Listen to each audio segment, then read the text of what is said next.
Well, I know some of you are going to be disappointed, but you're sitting down, so I think you can handle it. It's the last Sunday in February. Normally the quarter ends. Normally you get a different teacher, but you're not, at least for one more week. This is going to be extended due to the snow days and all the disruption we've had. So we will have one more class. I will have one more class with you next week, and then it will change, and then you can breathe a sigh of relief. We're still working on the good stories and good lessons on evil people.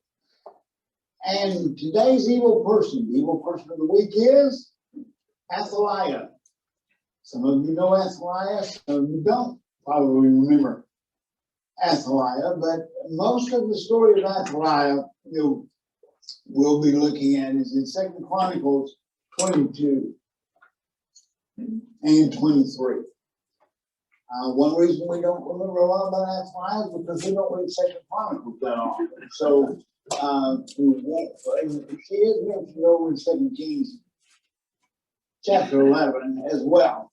Now, in order to understand who Athaliah is, like always, we have to do some backtracking. There was the king in Judah named Jehoshaphat. He was one of the good kings. They're few and far between. In Judah, there were no good kings in Israel, but they're few and far between in Judah during the divided kingdom. But toward the end of his reign, and this is true of many of the kings, toward the end of his reign, Jehoshaphat kind of screwed up. He made some bad choices, and choices that would haunt him later. He tried to form an alliance with the king of Israel in the area of shipping, and they had a great plan. They had ships. They had trading routes figured out. They knew what they were going to trade. Everything was set up fantastic for this idea. There was only one problem. God wasn't in favor of the idea. God sank their ships. I mean, one day they went out there and they're all on the bottom of the under the water.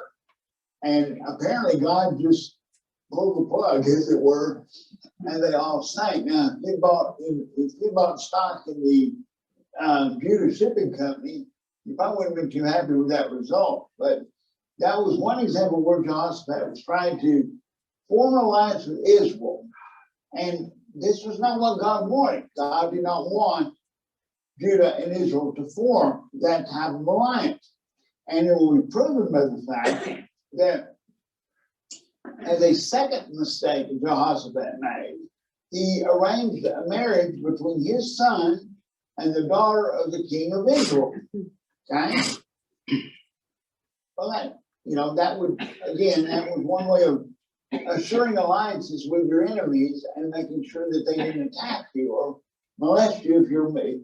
Because very few son-in-laws get attacked by their father-in-law, who's the king of the other country. So that was part of the reasoning there. So in 2 Kings chapter 8, verses 16 through 18, we find out that this marriage was to Athaliah. Now, Athaliah had a good family heritage because her dad was Ahab and her mother was Jezebel. So you can get an idea maybe why this is not going to work out real good. The family lineage is not one that lends itself to godliness and God-fearing things. Now, regarding Athaliah, there are three ironies about her that we're going to look at. Number one, her name. Her name, as you will recall from other studies, names in the Bible mean something. You gave a child a name because it meant something. I understand that in today's world, The best way, the one way they said to figure out how to name your children or what to name your children is standing out in the front yard and yelling different names and see which one you like to hear the best. That would be one way to do that. But back in the days of the Bible, names were given to mean something. Athaliah means the Lord is exalted. That will never come true. The Lord will never be exalted in Athaliah's life. So the first irony is that her name does not mean anything. Maybe the reason Jehoshaphat thought moving Athaliah to Judah, perhaps the Judean background, godly background, would rub off on her, and she would be a better person for living in that type of environment. But as is sometimes always true, I like sometimes always true, your environment does not outweigh your genetics. Athaliah was much too much like her mother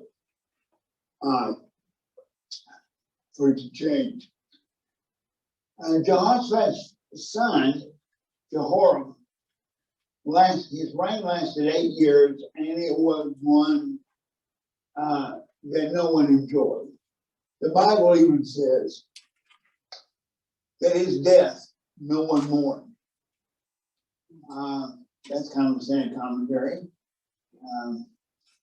And my death, they're going to giggle. But anyway, we wondered about that, what it's going to be like. We can't decide whether to. Let me backtrack just a second on that. Do you remember, have you ever been in a situation when the chorus or a group came in to sing after church and they arranged it so that you couldn't leave? You know, only the people who were going to get communion got to leave, everybody else had to sit there. Well, you want to be there or not. You're there, they lock the doors, and make sure you're there. Well, we can't decide at my funeral whether to have it on Wednesday night, which would force people to be there, because not right now it wouldn't, but it used to. And we could lock the doors and make sure we have a crowd. Or if we need to rent the Civic Center with the idea that people are going to say, is he really dead? I want to make sure. So one way we don't want to have a really big crowd for mine or a really small one, but nonetheless, no one mourned this man's death. So now one of the reasons his death was not mourned, and the reason that people didn't like him was because guess who ran the kingdom while he was there? Athaliah. Now, if this sounds familiar in any way, anything that's going on in today's world, I don't know how, whether the king was feeble and kind of forgetful, but there may be a correlation with what's going on in our world today if you want to make that. Now,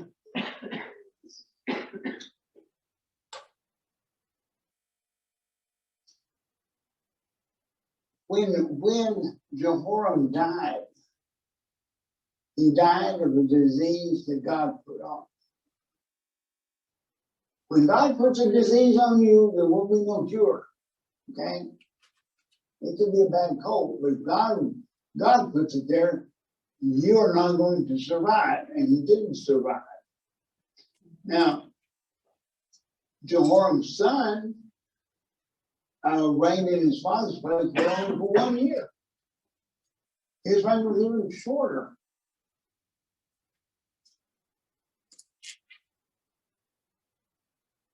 During the year, guess who ran the kingdom? Athaliah, through her son. She's running it through her husband, and now she's running it through her son. The son was executed by Jehu at God's command. You'll read, if you are familiar with the Old Testament, Jehu was part of David's crew. And he was the executioner. He executed many, many people in his life. Not the least of which was Absalom, David's son. So he had a reputation for being the executioner. Now, when Athaliah heard about it, that her son is now dead, the king is dead along with the king. She doesn't want to give up power. She doesn't like the idea of giving up. She enjoyed being in power. Enjoyed being in control. So she takes control of the kingdom herself.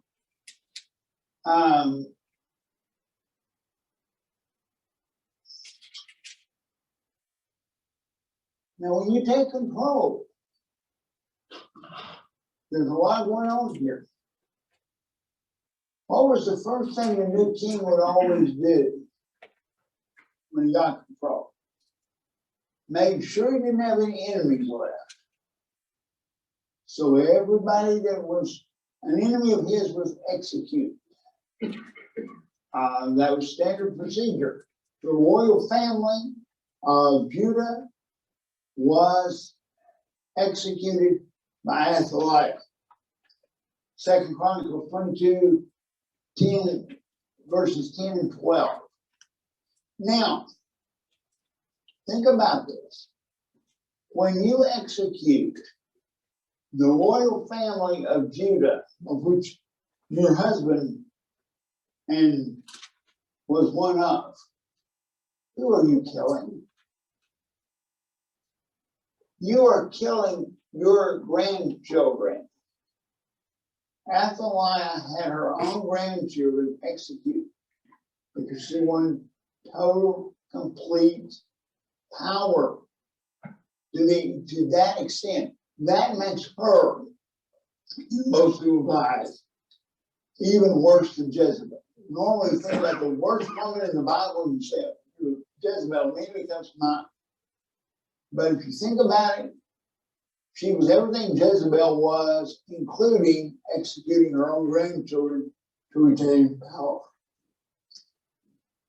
All right, she was queen of the kingdom for 6 years. She is the only queen of Judah or Israel. There were other queens, but they were not the sole power.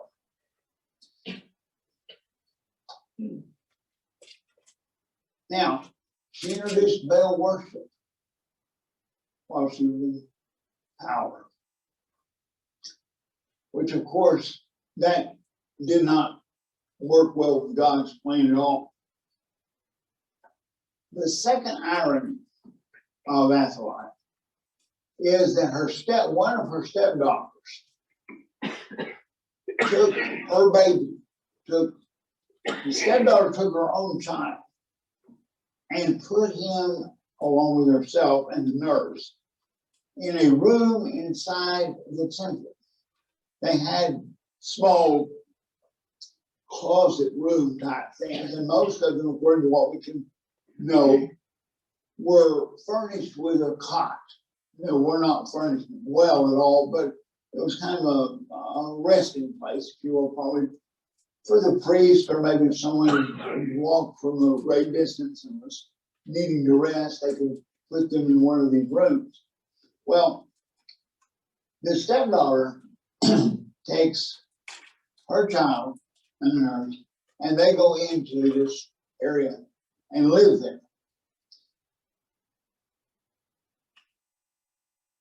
For a total of 6 years, hiding out from Grandma. Grandma's on the rampage. Now, had Athaliah been successful, she would have wiped out the entire Judean line. Why would that not have been a workable idea? Where is Jesus going to come from? It's prophesied. He will come from the line of Judah. Therefore, Athaliah's attempt is thwarted by God's prophecy. She thinks she can do something she can't do. So Athaliah is put into the position of fighting a battle you cannot win. You cannot defeat God's purposes.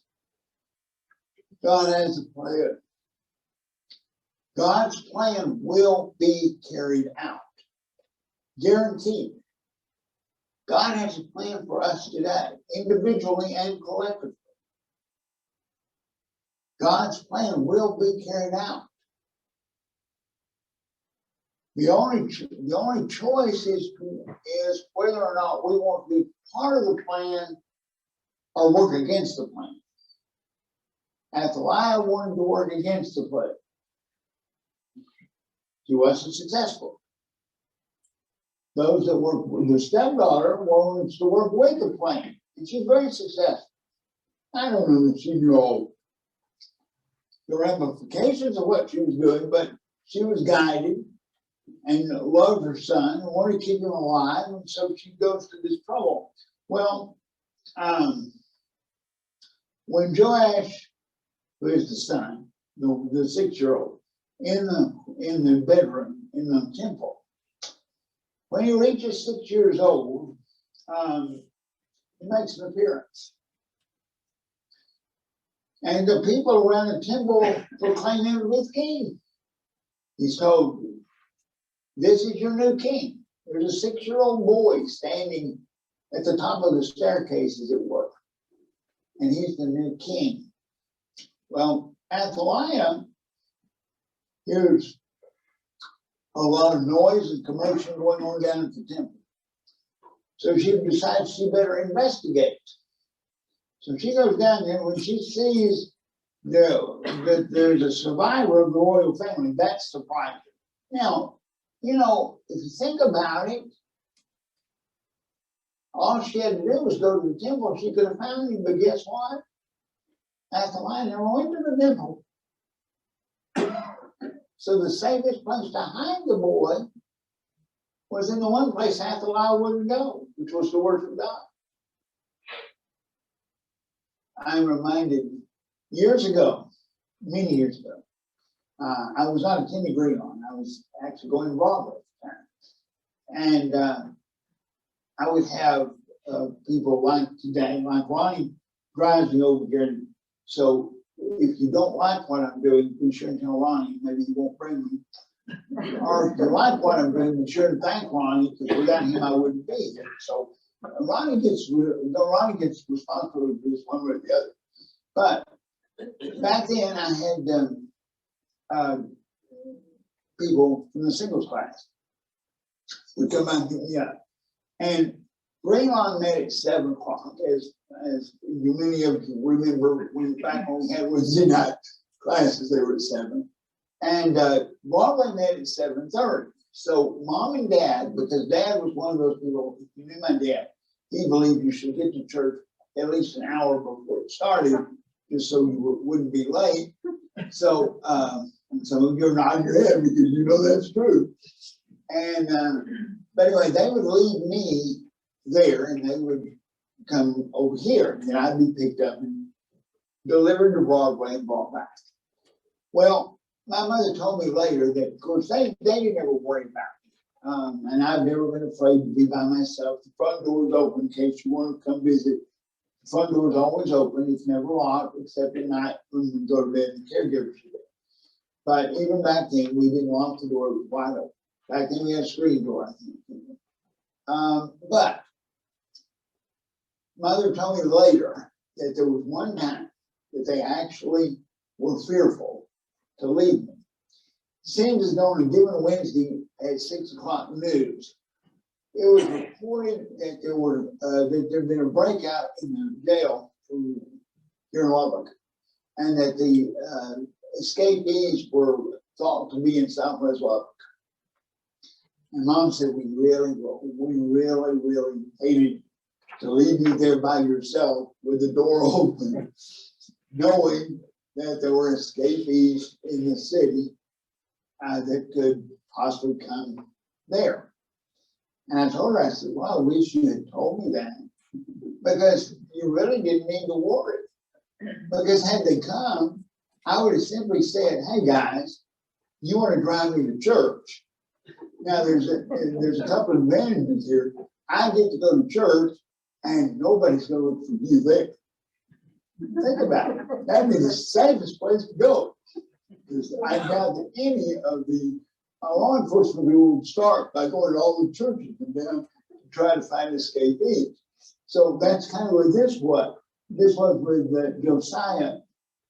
The best place to hide the boy is in the most public place there was, in one way of looking at it. But when Athaliah hears this, she rushes down to the temple. And it's really kind of funny because it's the third irony of her life. In 2 Chronicles 23, verses 11 and through 13, she comes down there, sees what's going on, tears her robes, and cries, treason. But wasn't that what she'd already exercised? She was the treasonous one, not Josiah. He deserved to be there. But she's crying out treason as though that's kind of the, what is it, the pot calling the kettle black, something like that, whatever that is. That's the kind of the idea you get here. All right, so the guards come and grab her, and then she's executed for her crimes against God. And the temples of Baal are torn down, and we go through a period of prosperity and peace for Judah under the reign of this young boy. Now, this is not part of our lesson, but I want you to be aware of it. I'm sure you can remember it. But there was a priest at the time of Josiah who was his mentor, if you will. And as long as the priest was helping him, at age 6, he's not capable of running the country. And as long as the priest was there guiding him, he did very well. But even Josiah, toward the end of his life, also made his mistakes as well. So mentoring is a good thing. There's somebody behind this young person that's guiding them in God's counsel and guiding them in God's wisdom. And that is a positive idea. I say that because I'm looking at people of an age of mentoring. You've been mentoring a long time, but you still have that privilege to do, whether it be with younger people, your grandchildren, or whatever. We never leave the responsibility, we never outgrow the responsibility of guiding other people into the ways of God and in the ways of Christ. All right, so we have here in Athaliah an opportunistic, power-grabbing individual. She wants power at all, regardless of experience. How does that apply to us today? As Dewey pointed out when we were going through this, we don't really have much connection to that life. We've never been in her world. We've never been in a situation like her world. We never probably, well, hopefully we never are in that situation, but the opportunity isn't there, and we know we wouldn't do something like that. I mean, so how do we fit into this thing? Well, there's a couple of things that I would like you to consider. Athaliah was ambitious. Is ambition a bad or a good thing? Are we to be ambitious? Is that a biblical idea or is that an American idea? Well, I'll help you. Yes, Peter. There's an old statement from history that says power corrupts, and absolute power corrupts absolute. Absolutely it does. And yes. so, almost nobody in history has handled it. It's just a bad deal. Even David shows us that. Right. All the people, David was destroyed by it. Well, let me suggest this. If you turn in your Bibles, look at Romans. It's going to vary with versions. They don't all say it the same way. But if you look at Romans 15 and verse 20, Paul says, "It has always been my ambition to preach the gospel where Christ was not known, so that I would not be building on someone else's foundation." So Paul has ambition. But what was his ambition? To preach the gospel. All right.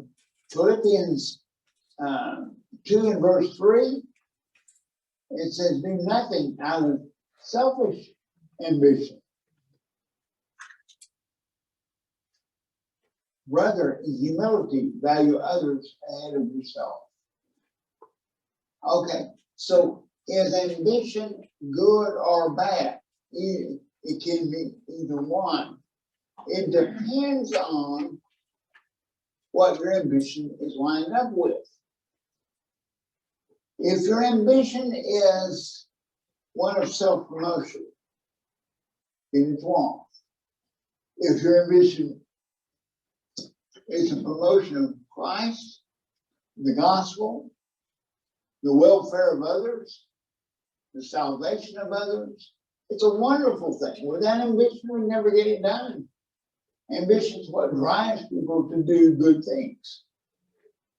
So it's a matter of what direction your ambition is going for.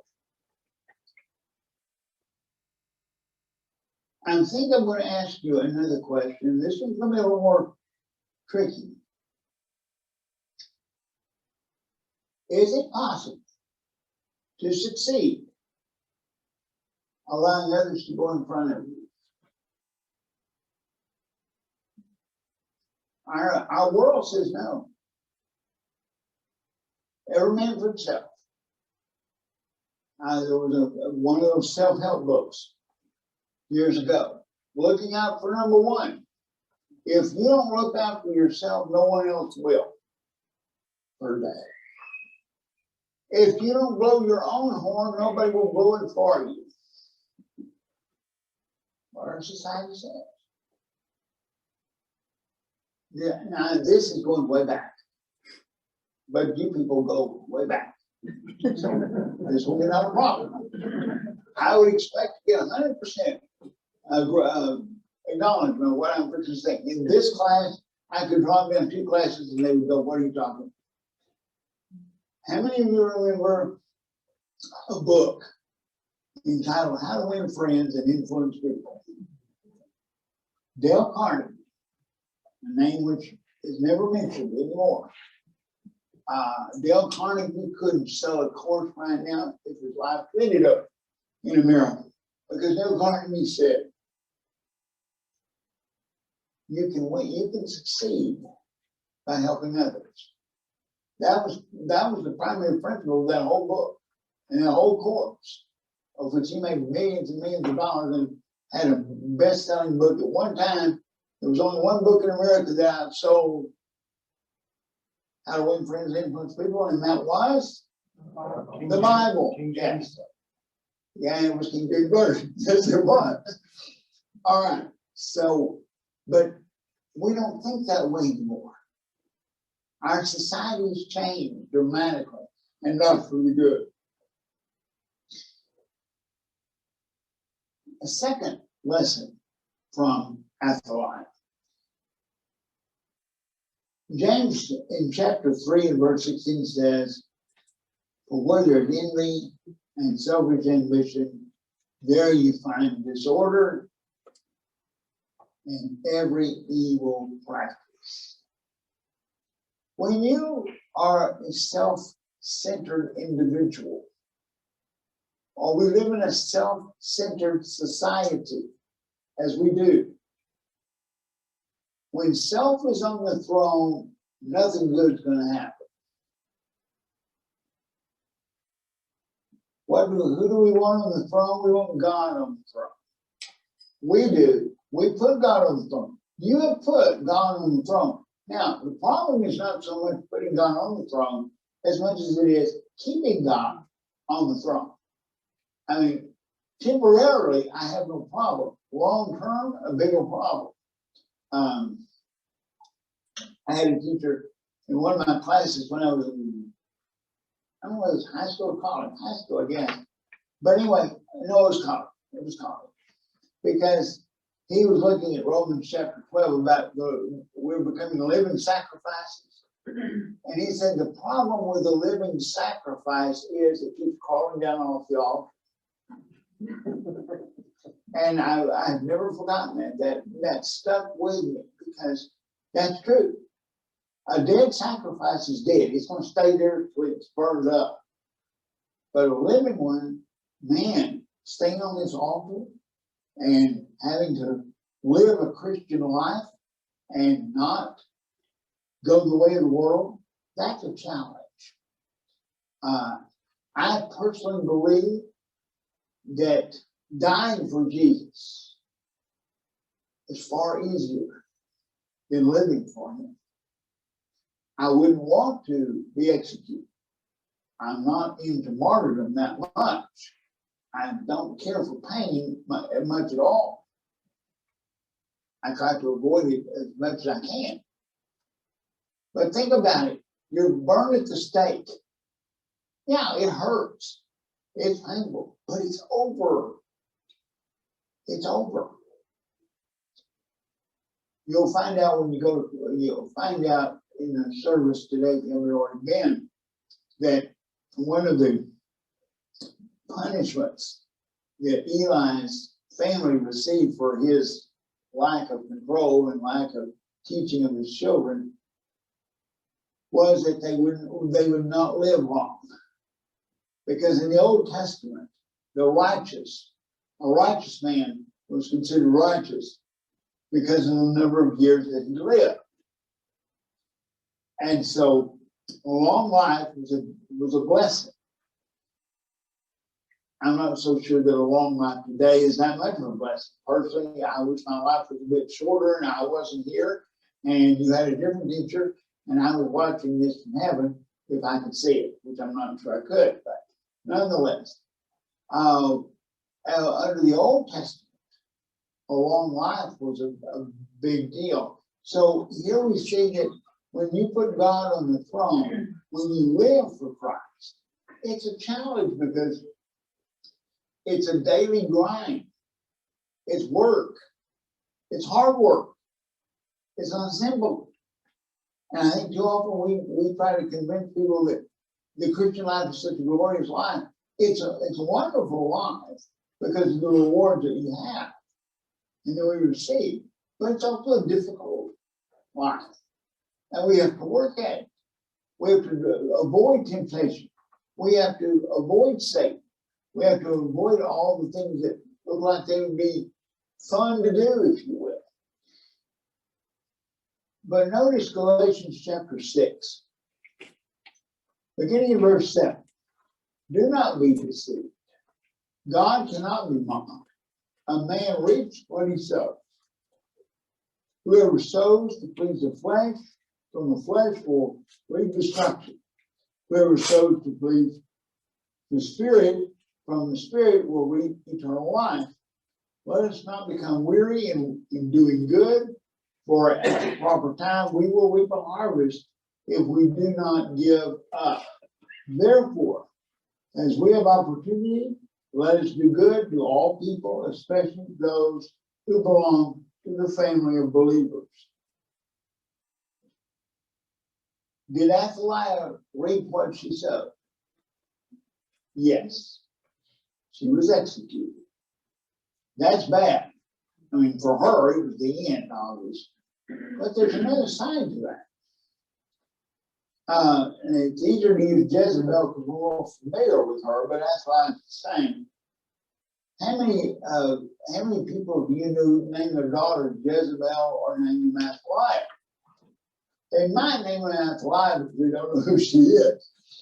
Everybody seems to know Jezebel. I really believe atheists probably know Jezebel. Okay, they're not familiar with the Bible, they don't read the Bible, but that's just a name that is associated with evil. So to have your name be listed among the names of evil people that no one would ever want to be associated with is sort of the long-term effect of not only did she lose her life, she lost her reputation, she lost her family, she lost her respect. There's not a whole lot of good to say about poor Athaliah.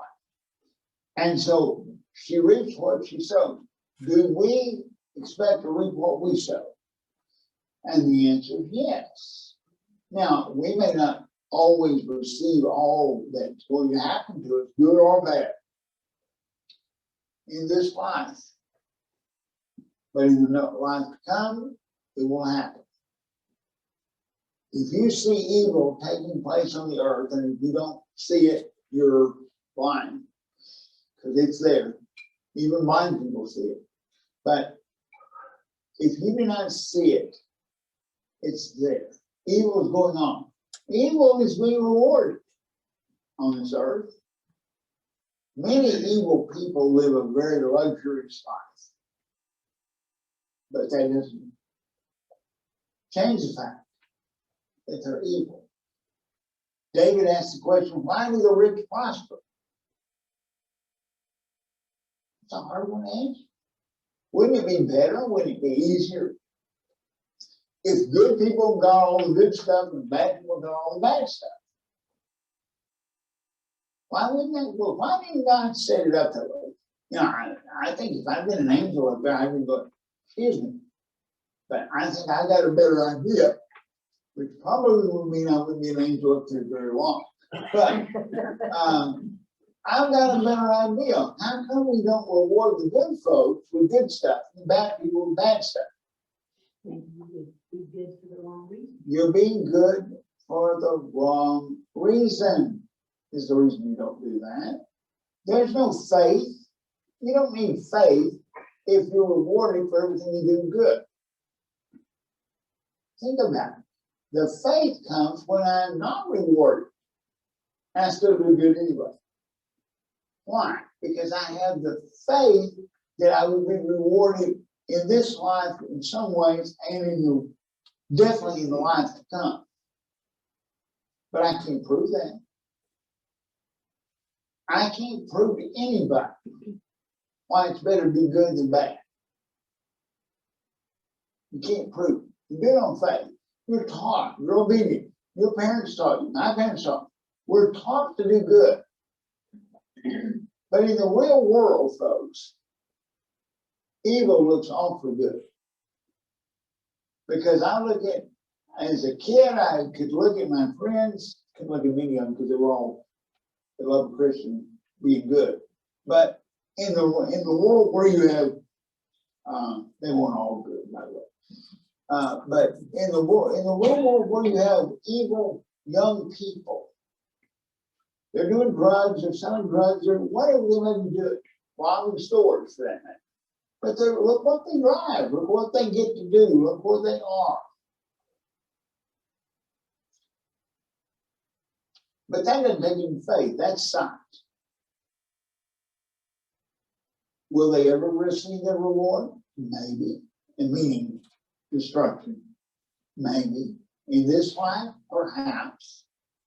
Maybe they'll spend time in jail, maybe they'll do various things, who knows.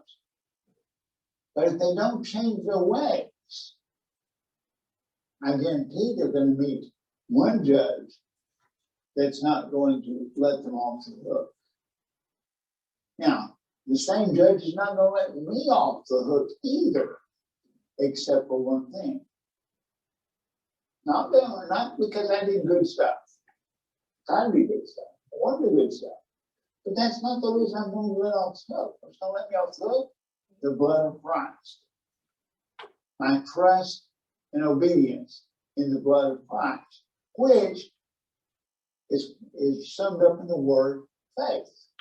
So you see, it's by faith that we are to live, not by sight. And that's hard because we like to see stuff. We live in a scientific world that can prove anything they want to prove by science, supposedly. So when you have to do it on faith, it goes against what we're trained to think of in this country. I know I've been told, and I'm sure it's true, that the news, well, they're certainly not new now, but in the last decade, the TV shows that have come on with the CSI, NCIS, and all these kinds of shows, they find out who done it with in the laboratory. Crimes are solved now in the laboratory. I'm fascinated by the idea that there are CSI officers who figure out who done it and then strap them on a gun and go chase it down. I kind of think that may be a little off. I don't think necessarily all the scientists are gun-toting people, but nonetheless, it's proved. Okay, so is that a good thing or bad? Well, of course it's a good thing. We're solving crimes. DNA's proof has resolved many things. Some people got on death row because the DNA proved they really didn't do it. Things like that. But the downside is, so I'm told, that when you go to court now, the jury is not convinced unless you've got DNA evidence of the crime was committed, because they see it on TV all the time, that's how you solve crimes. So we live in a world where proof, scientific proof is required. Faith is not. If you're not a faithful person, though, God can't use you. Yes, sir. Are you aware that FBI is allowed here in Lubbock? Do what? The FBI runs a lab here in Lubbock. I was not aware of that, but I'm glad they did. Yes. Do the FBI agents who run the lab, do they also catch the crooks? Most of the time. Well, I mean, do they physically go out and pick them up? Or do they turn it over to local, other agents to do that? They're solving crimes all over America right here in Lubbock. In that That's correct. But my point is that we live by faith. And that's hard. Because we want to see it. I want it proven to me. You guys think, am I going to do it? Man, if I just knew what was going to happen tomorrow, how much better off I'd be? God says, no, you wouldn't. No, you wouldn't. You'd be most miserable. Because you'd realize this is going to happen to me and I can't stop it. I'd change my ways. Maybe, maybe not. But by faith, we live. So, Athaliah wanted power and control at any cost. She had to do that, she had to violate God's will. She tried to eliminate the royal family. She was not successful. I don't want to live my own life in that way. I want to live a life that says, God, your will, not mine. I don't know. I have ideas. I have suggestions maybe. But God, you know and I don't. You know what's best. I don't. I look at these And things I thought 10 years ago would be wonderful to have or work with or deal with. I got some of them. It's not all it's back there for me.